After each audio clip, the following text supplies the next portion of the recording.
Hello friends, welcome back to my channel. मैं हूं आपकी फ्रेंड वर्षा। फ्रेंड्स, आज की इस वीडियो में हम बात करेंगे यूजीसी एनटीए नेट के कॉमर्स के प्रैक्टिस सेट की। वीडियो को स्टार्ट करने से पहले प्लीज़ मेरे चैनल को सब्सक्राइब कर लीजिए, और अगर आपने चैनल को सब्सक्राइब कर लिया तो इस वीडियो को लाइक कीजिए और अपने फ्रेंड्स के साथ शेयर कीजिए। फ्रेंड्स, इस वीडियो में हम बात करेंगे चैप्टर वाइज उन सभी क्वेश्चंस की, या फिर जो एक्सपेक्टेड है, हमें लगता है कि इस तरह के क्वेश्चंस पूछे जा सकते हैं, उन सभी क्वेश्चंस को हम यहाँ पर डिस्कस करेंगे। तो चलिए फ्रेंड्स, आज की इस वीडियो को हम स्टार्ट करते हैं। क्वेश्चन है, if the amount claimed by a consumer as a compensation is rupees 89 lakhs, the case under the consumer protection act shall be filed with the. यानी कि फ्रेंड्स, इस क्वेश्चन के अकॉर्डिंग ये बताया गया है इसमें कि एक कंज्यूमर है जिसका 89 रुपीज लाख का एक कंपनसेशन है, जिसको उसे एक केस के रूप में फाइल करना है।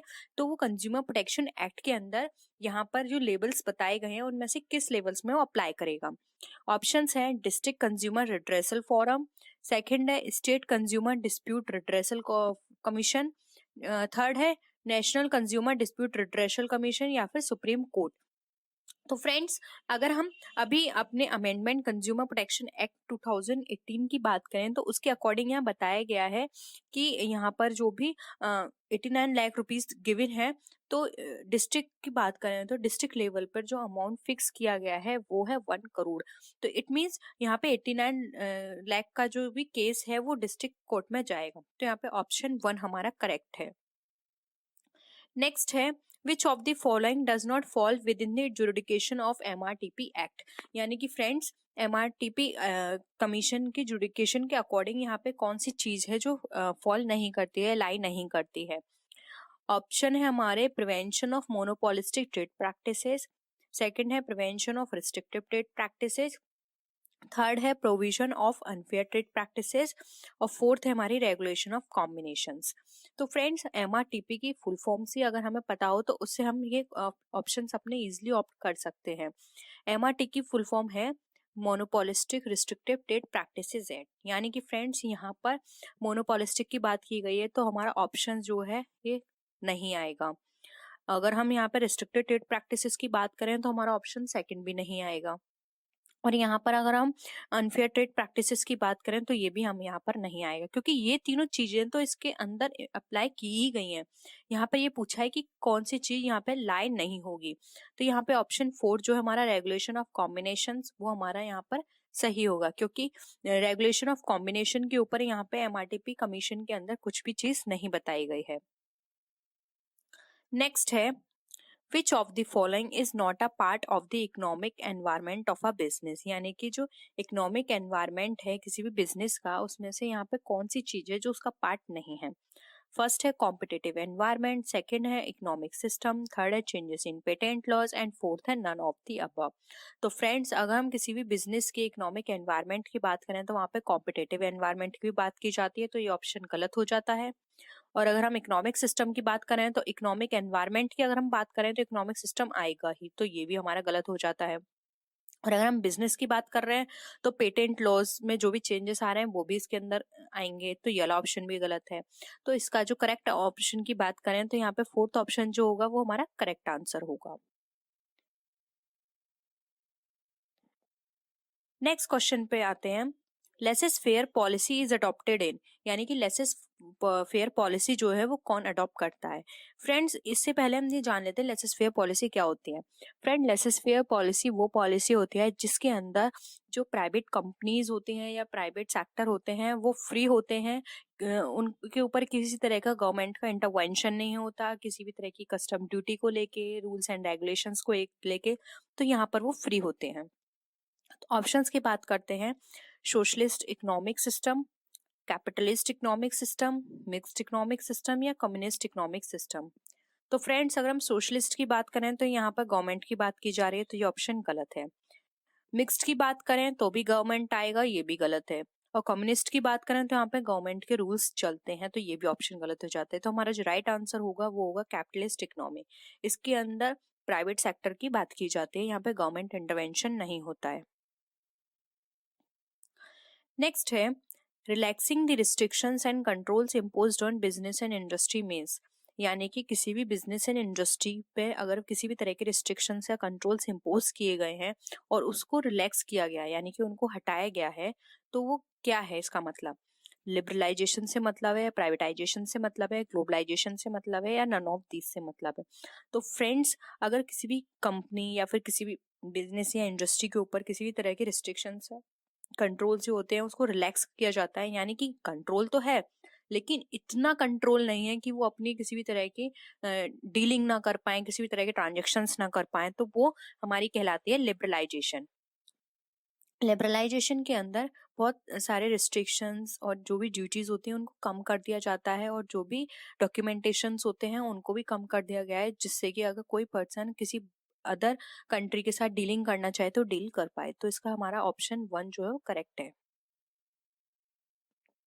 नेक्स्ट क्वेश्चन है, a variable such as activity that causes cost over a given time is, यानी कि कोई ऐसा वेरिएबल जैसे कि कोई एक्टिविटी जो कि किसी कॉस्ट, उसकी जो कॉस्ट आ रही है गिवन टाइम के ऊपर, उसका कारण है, तो वो क्या है? Cost driver, cost behaviour, cost centre, या नन ऑफ द अबव? तो फ्रेंड्स, ये होता है कॉस्ट ड्राइवर के कारण, जिसको हम कॉस्ट ड्राइवर बोलते हैं। नेक्स्ट है, the concept of budget that requires all levels to work from scratch is, यानी कि फ्रेंड्स कॉन्सेप्ट, बजट का वो कॉन्सेप्ट जिसके अंदर स्क्रैच से शुरू किया जाता है सारा काम, यानी कि अगर कोई भी बजट प्रिपेयर करना है किसी भी लेवल पर तो वहां पे स्क्रैच यानी कि स्टार्टिंग से किया जाता है। तो वो बजट कौन सा बजट होता है? Flexible budget, total budget, master budget, या zero based budget? Friends, flexible budget की बात करें तो यहाँ पे बजट की बात की जा रही है कि कोई भी बजट है जिसको आप कोई भी सिचुएशन आने पे चेंज करो। तो यहाँ पर अगर हम स्क्रैच से लें तो यहाँ पे कोई इसका मीनिंग नहीं निकल रहा, तो ये ऑप्शन गलत हो गया। टोटल बजट की बात करें तो टोटल बजट यहाँ पर हम बनाएंगे किसी और बजट की हेल्प से, यानी कि हमारे पास डिफरेंट डिपार्टमेंट के बजट हैं, उन सब की हेल्प से हमने एक टोटल बजट बना लिया, तो ये ऑप्शन भी हमारा गलत है। मास्टर बजट अगेन हमारा बात की जाती है डिफरेंट बजट्स को एनालाइज करने के बाद जो बजट बनाया जा रहा है वो मास्टर बजट है, तो ये भी गलत हो जाता है। अगर हम स्क्रैच की बात करें तो वो होता है जीरो बेस्ड बजट, नाम से ही पता चल रहा है जो जीरो से स्टार्ट होता है, यानी कि स्क्रैच से, इसके लिए कोई भी बेस नहीं लिया जाता है, ये स्टार्टिंग से प्रिपेयर किया जाता है, इसलिए इसका ऑप्शन 4 करेक्ट है।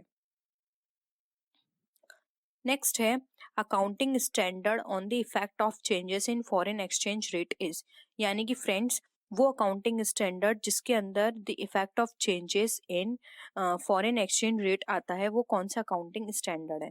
तो फ्रेंड्स वो अकाउंटिंग स्टैंडर्ड है हमारा 11। फ्रेंड्स, अगर आप अपने एमकॉम एंट्रेंस एग्जाम की तैयारी कर रहे हैं तो वहाँ पे आप अपने ये जो काउंटिंग स्टैंडर्ड है इनको भी आप अच्छे से रिवीजन कर लीजिए, क्योंकि ये भी इंपॉर्टेंट होते हैं एग्जाम के पॉइंट ऑफ व्यू से।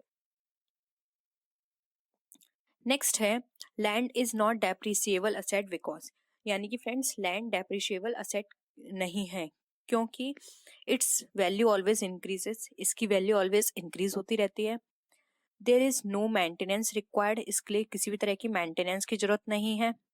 Life of land is unlimited, जो लैंड की जो लाइफ है वो अनलिमिटेड है, या फिर नन ऑफ द अबव, यानी कि कोई नहीं।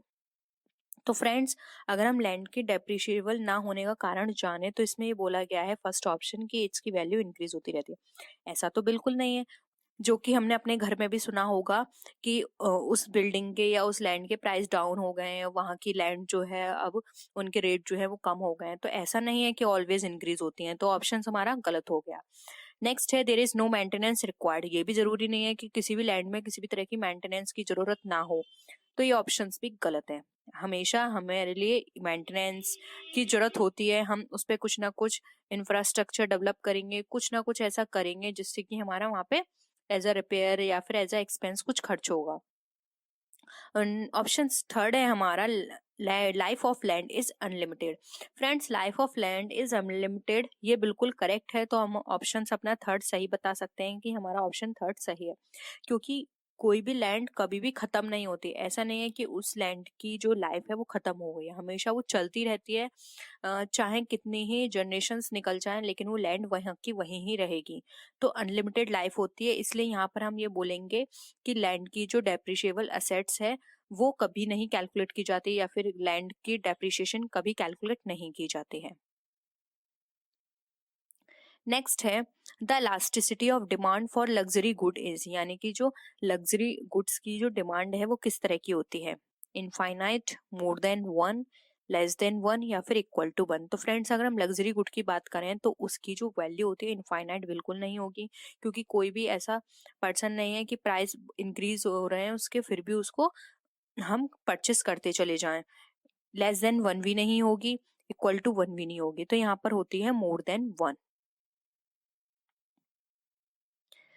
नेक्स्ट है profits are maximise at a point where, यानी कि ऐसे कौन सा पॉइंट सिचुएशन है जहां पर हमारा प्रॉफिट जो है मैक्सिमाइज होता है, जब हमारी M R equal to M C होगी, यानी कि marginal revenue equal to marginal cost, या फिर marginal revenue less than marginal cost, marginal revenue greater than marginal cost, या फिर ये यहाँ पर है average cost greater than marginal cost. तो फ्रेंड्स अगर हम प्रॉफिट मैक्सिमाइज की बात करते हैं तो ये तभी होगा जब हमारी मार्जिनल कॉस्ट और मार्जिनल रेवेन्यू दोनों इक्वल होंगे। तो यहाँ पे ऑप्शन वन हमारा राइट आंसर है। हमेशा ये याद रखना कि मार्जिनल रेवेन्यू और मार्जिनल कॉस्ट अगर इक्वल है तो वहाँ वो पॉइंट हमारा सबसे ज्यादा प्रॉफिट का होगा, वहाँ पे हमारा प्रॉफिट मैक्सिमाइज होगा। तो ये सिचुएशन हमेशा हमारी प्रॉफिट को मैक्सिमाइज करती है। नेक्स्ट है the concept of consumer surplus was introduced and developed by, यानी कि कोई भी कंज्यूमर सरप्लस का जो कॉन्सेप्ट है वो किसने इंट्रोड्यूस किया था या डेवलप किया था। ई ए जी रॉबिन्सन है, जे एम कीन्स ने, एल रॉबिन्सन ने, या फिर अल्फ्रेड मार्शल ने। तो फ्रेंड्स कंज्यूमर सरप्लस का जो कॉन्सेप्ट था वो दिया था अल्फ्रेड मार्शल ने। नेक्स्ट क्वेश्चन है in law of variable proportional initially when MP rises, यानी कि एमपी का मतलब होता है यहाँ पर मार्जिनल प्रोडक्ट, यानी कि मार्जिनल प्रोडक्टिविटी। तो फ्रेंड्स अगर हम लॉ ऑफ वेरिएबल प्रोपोर्शन की बात करें तो अगर हमारा मार्जिनल प्रोडक्टिविटी राइज होती है तो यहाँ पर हमारी टीपी की सिचुएशन क्या होगी, यानी टोटल प्रोडक्टिविटी की सिचुएशन क्या होगी। TP rises at a decreasing rate, TP rises at a increasing rate, TP rises less than proportionately, या फिर AP rises more than proportionately. ठीक है। तो फ्रेंड्स अगर हम अपने एमपी की बात करते हैं कि मार्जिनल प्रोडक्टिविटी हमारी बढ़ रही है तो इसका मतलब है कि हमारी टोटल प्रोडक्टिविटी भी इंक्रीज होगी। तो हमारा जो ऑप्शन टू है वो हमारा करेक्ट आंसर है।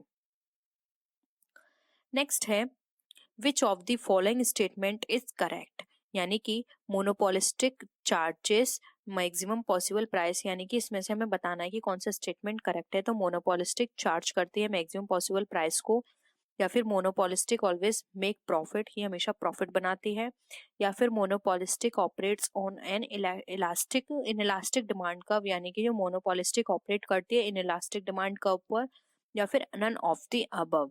तो फ्रेंड्स अगर हम यहाँ पे करेक्ट स्टेटमेंट की बात करें तो यहाँ पर ऑप्शन फोर वो सॉरी फर्स्ट हमारा राइट होगा, क्योंकि मोनोपोलिस्टिक के अंदर हमेशा जो प्राइसेस होते हैं वो मैक्सिमाइज होते हैं यहाँ पर, क्योंकि जो कंपनी होती है वो मोनोपोली अपनी क्रिएट करती है तो प्रोडक्ट के प्राइस क्या करती है मैक्सिमाइज कर देती है। तो यहाँ पर हमेशा उसके प्राइस जो है मैक्सिमाइज रहते हैं। नेक्स्ट है the central processing unit of a computer consist of, यानी कि जो सेंट्रल प्रोसेसिंग यूनिट है किसी भी कंप्यूटर की उसके अंदर क्या क्या कंसिस्ट है, यानी क्या क्या होता है। Input output and processing, second है control unit primary storage and secondary storage, third है control unit arithmetical logic unit and primary storage, या फिर थर्ड ऑप्शन नेक्स्ट ऑप्शन है हमारा नन ऑफ द अबव। तो फ्रेंड्स सेंट्रल प्रोसेसिंग यूनिट की अगर हम बात करते हैं तो इसका जो राइट आंसर होगा वो होगा हमारा थर्ड, जो कि वेरी कॉमन है। यहाँ पर हम बात करें सीपीयू की, तो सीपीयू के अंदर हमारा सीयू होता है जिसको कंट्रोल यूनिट बोलते हैं, एएलयू होता है जिसको अर्थमेटिकल लॉजिकल यूनिट बोलते हैं, और पीएस होता है प्राइमरी स्टोरेज। नेक्स्ट क्वेश्चन पे आते हैं जो कि हमारा आज की वीडियो का लास्ट क्वेश्चन है। If the sample size increases the sampling error, यानी कि अगर हमारा सैंपल साइज इंक्रीज होता है तो हमारा सैम्पलिंग एरर किस तरह का होगा, डिक्रीज होगा, इंक्रीज होगा, रिमेन्स कांस्टेंट रहेगा, या फिर नन ऑफ द अबव रहेगा। तो फ्रेंड्स यहाँ पर अगर हम बात करें सैंपल साइज इंक्रीज होने की तो हमारा जो सैम्पलिंग एरर है अगर हम सैंपल साइज इंक्रीज करके चल रहे हैं तो सैम्पलिंग एरर इंक्रीज होने के चांसेस ही नहीं होते, क्योंकि यहाँ पे हमारे पास इनफ हमारे पास वेरिएबल्स हैं हमारे रिसर्च करने के लिए। रिमेन्स कांस्टेंट भी हमारा ऑप्शन गलत है और नन ऑफ दी गलत है, तो हमारा ऑप्शन 1 सही हो जाता है, क्योंकि जितना सैंपल साइज हमारा इंक्रीज होगा उतने ही हमारी सैम्पलिंग एरर कम होगी। ठीक है, तो फ्रेंड्स ये थी हमारी आज की वीडियो, आज का प्रैक्टिस सेट। आई होप आपको पसंद आया होगा। अगर वीडियो पसंद आया तो प्लीज़ वीडियो को लाइक कीजिए, अपने फ्रेंड्स के साथ शेयर कीजिए, और इस तरह की वीडियो आप चाहते हैं तो पीछे कमेंट सेक्शन में बता सकते हैं। हम कोशिश करेंगे जल्द से जल्द उस पर और भी वीडियो बनाने की। और कोई भी ऐसा टॉपिक हो जिस पे आप चाहते हैं पर्टिकुलर कि इस टॉपिक पे वीडियो बने, तो आप उसे भी नीचे कमेंट सेक्शन में बता सकते हैं। हम कोशिश करेंगे कि उस पे जल्द से जल्द और वीडियो बनाएं। तो फ्रेंड्स नेक्स्ट वीडियो में हम फिर मिलते हैं और भी अच्छी वीडियोस के साथ। तब तक के लिए बाय बाय।